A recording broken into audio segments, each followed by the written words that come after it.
Aqui é o professor Flávio, do Instituto Federal de Santa Catarina, do curso técnico Agrimensura, e vamos conversar um pouco sobre a NBR 17047.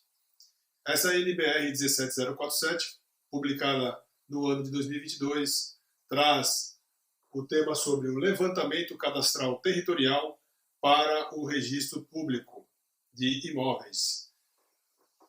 Nesses processos que estão aqui em cima, no quadro à esquerda, uso capião, a retificação de matrícula, a unificação e o parcelamento do solo, são os processos que estão no escopo dessa norma. Então, ao lerem a norma, logo no início apresenta-se o escopo, onde estão colocados que a aplicação dessa norma é para esses 4 processos que vão se resultar em registro dos imóveis. Mas esses parâmetros apresentados na norma podem ser estendidos, ampliados a qualquer tipo de levantamento para os registros públicos de imóveis e das parcelas. Ok? Então vamos ver alguns detalhes dos conceitos e definições agora no capítulo 3 da norma técnica NBR 17047.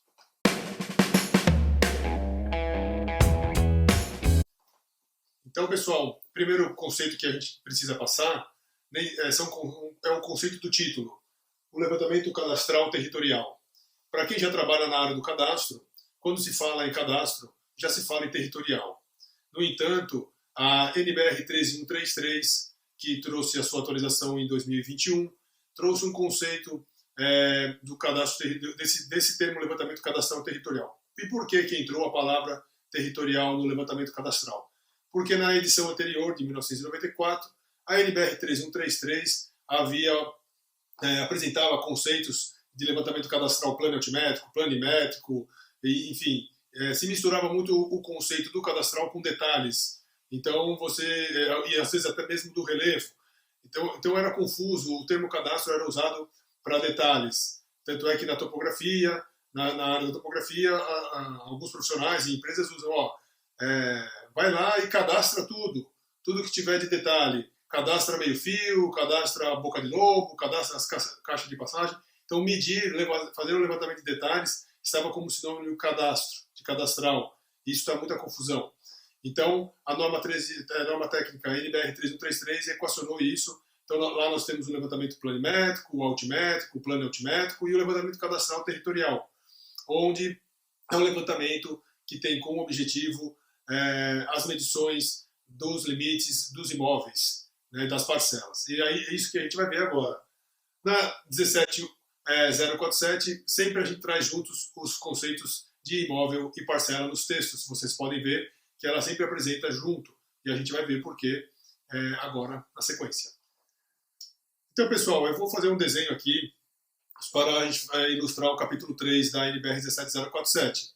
Nós temos 7 itens, do 3.1 ao 3.7, onde são explicados os conceitos utilizados nessa norma.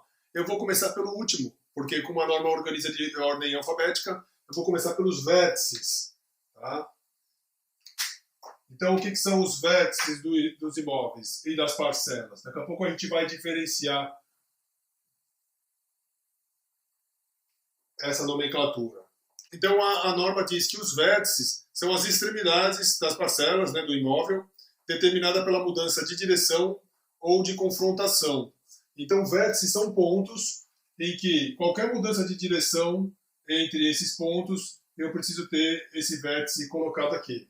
Tá? Então, ele é a extremidade de um limite, tá? Da parcela ou do imóvel. Então, lá no item 3.7 está como vértice da parcela ou vértice do imóvel. Ambos têm o mesmo conceito, ok? Então, vértices são os pontos, tá? E esses pontos depois vão ser ligados por linhas retas, e essas linhas são chamadas as linhas do limite. Então, aqui são os vértices, né? Representado aqui pelo círculo, ok? O limite da parcela, então, é um polígono, né, com a extrema definido, única e exclusivamente pela união dos vértices, tá? Então, como eu disse antes, vai ser por linhas retas a definição. Se eu tenho uma mudança de direção, eu preciso ter um vértice. ou se eu tiver uma mudança de confrontação, confrontante A, confrontante B, vamos fazer assim aqui, ó, confrontante C, confrontante D, o E e o F, tá? Aqui nesse caso aqui a gente está mostrando uma pequena mudança de direção, e aqui eu vou precisar colocar um vértice também, porque vai haver uma mudança de confrontação, mesmo que essa linha seja uma linha reta perfeita em campo, ok? Quantos vértices, quantos confrontantes tiverem nessa sequência de linha reta, é o número de vértices que a gente tem que colocar para identificar o ponto que limita cada uma dessas feições. Então, círculos aqui representados, os vértices, que são os pontos das extremidades, e as linhas retas, que são as linhas que ligam, que é o limite, que é única e exclusivamente ligado pelo vértice, ok? Então, a gente estava falando aqui antes, tem um conceito de imóvel, ali na própria norma, né? Imóvel. Tá? O conceito do imóvel é o seguinte, o conceito de imóvel tratado na norma técnica não é nenhum conceito fora do que a gente já conhece, sobretudo nas questões jurídicas, Código Civil. Diz que é o quê? É o solo e é tudo aquilo que se incorporar artificialmente ou naturalmente, ok? Então, o solo faz parte do imóvel e as incorporações também, ok? Então, por exemplo, você tem um terreno, aquele solo é um imóvel. A partir do momento que você construir um prédio, cada apartamento também é um imóvel, certo? Pelo conceito é dessa forma. Para um levantamento cadastral e para uma gestão cadastral, no conceito de parcela, quando a gente fala em parcela, fazer a gestão dessas parcelas fica muito difícil a gente considerar que o apartamento também é uma parcela, porque vai começar a haver sobreposições de parcelas, ok?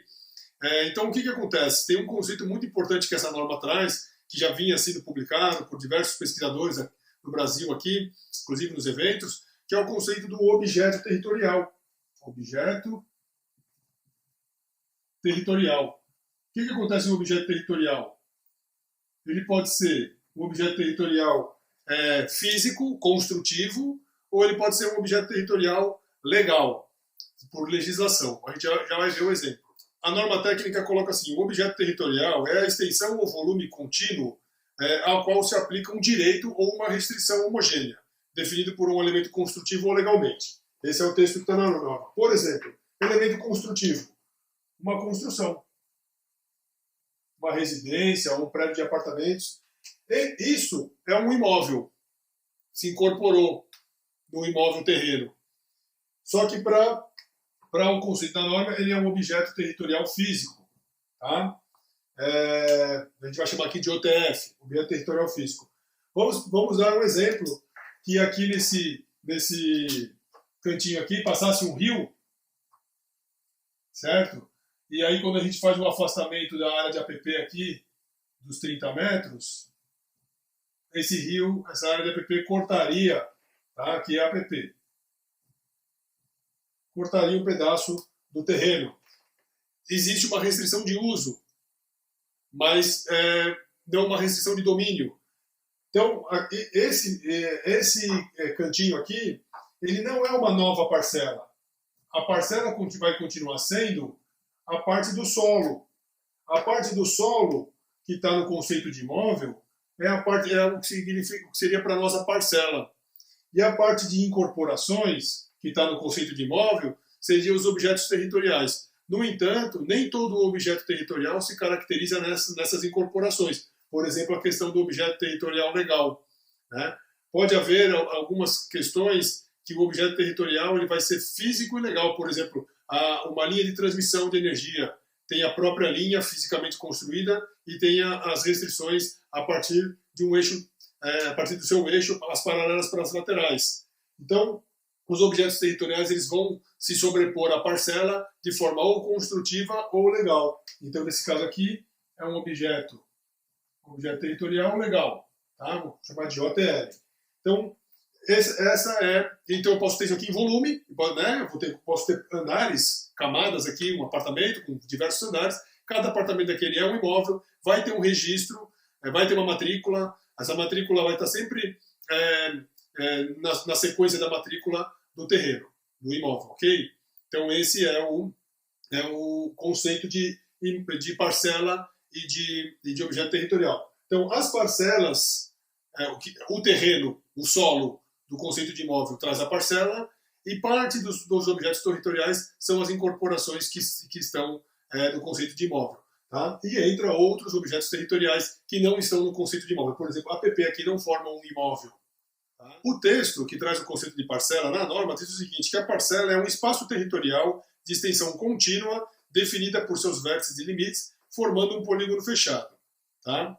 Então, é um espaço contínuo, como estão essas linhas pretas, definido por vértices dos seus limites. Esse que, formando um polígono fechado. E tem uma nota na norma técnica que diz assim, ó, a parcela possui um elemento, como elementos, os seus limites em relação às causas jurídicas que originam as coordenadas georreferenciadas dos vértices e limites e o seu código. Tá? Então a parcela vai ter um código, que também tem um conceito ali na norma técnica, que é um código que tem que ser único, que tem que ser inequívoco. Tá? Então, quais são os direitos que vão originar esses limites? Hoje em dia, nós poderíamos dizer que isso aqui está bastante atrelado, assim como o imóvel rural traz, à matrícula do imóvel, e também podemos dizer até uma posse. Uma posse já bem efetiva, definida, enfim. Ou seja, a parcela para nós é o terreno, é o solo, é aquele solo onde tem a matrícula, onde já tem os seus limites, ou uma posse que já está sendo exercida, bem definida, ou até com documentos, com justo título, algum documento que traga informação, mesmo que fisicamente ainda não bem definido em campo. Às vezes a gente tem posses, até documentos que comprovam determinada posse, mas os limites físicos não estão ali, né? ou parcialmente não estão ali. Então esses instrumentos aqui, né, que a gente tem hoje, que são os imóveis matriculados ou até mesmo a posse, vão caracterizar as parcelas. E aí a gente vai fazer o quê? A gente precisa fazer os registros desses imóveis. No caso da posse, o processo lá do uso capião. No caso de terrenos com matrícula, ou desmembramento, ou uma retificação, uma correção, ou junção através da unificação, ou loteamentos, né, através do parcelamento do solo. Então, essas são as questões de conceitos que a gente tem ali. O vértice, a própria parcela, o limite delas, o imóvel, o código da parcela e os objetos territoriais. Esses são os principais elementos que vão compor o capítulo 3 da norma técnica NBR 17047. Ok? Então a gente vai aproveitar esse desenho depois para explorar outras questões da norma para registro. Fechou? Obrigado.